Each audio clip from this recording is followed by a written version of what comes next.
Hey, Shell Point, John High, your Academy Manager, back with you to talk more about the upcoming session in the history of the Middle East, the present times with Professor Adrian Kerr. Good to have you back, Professor. Great to be back. Thank you, John. Yeah, here we are. This is session 3. This session is on Monday, March 9, right? 4:30 to 6 o'clock in the Grand Cypress Room. So we're in session 3 of the history of the Middle East. So tell us what we're going to learn this time.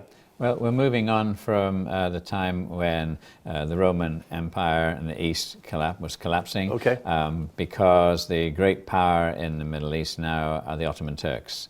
They've come in around about 1200 and start to grow, and from then onward, Pearl, Constantinople, and the Eastern Empire is pretty much under threat.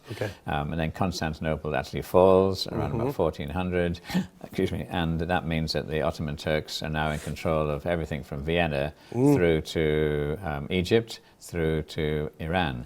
And it's during that 300 period of the Ottoman control of the Middle East that the Arabs were subjugated, and the Ottomans were notorious for would punish any revolt. So the Arab countries today that we'd seen causing issues in the Middle East were under the thumb of the Ottomans, who would not allow any sort of independence or any view other than their own. So they were very strong. Once that was taken away, suddenly there's a power vacuum in the Middle East. Then you interplay other great colonial powers getting involved, and Britain, of course, is interested in the Middle East for oil. Russia was interested in the Middle East because it wanted to push the Brits out of Afghanistan and Pakistan and India. So you have this power play between Russia and Britain, and then it all comes to a head when the First World War starts. That's right. The Ottomans chose the wrong side.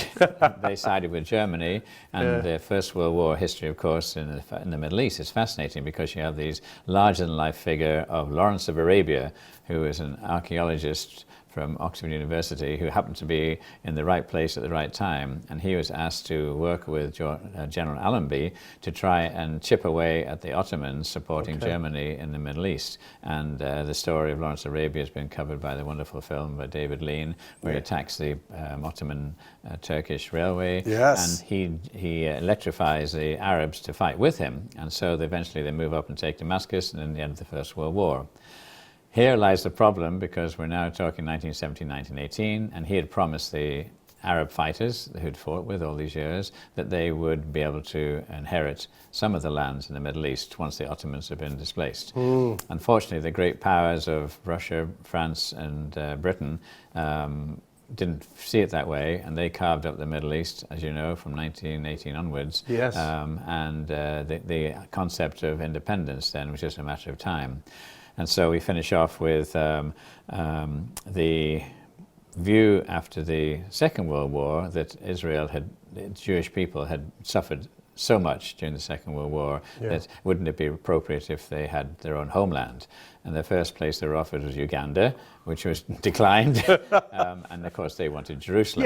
And so it was that the mandate was put together where Jerusalem would be a state comprising two groups of people, the Arabs and the Jews. And of course that leads us into the That's gone so well, hasn't it? It's done so well.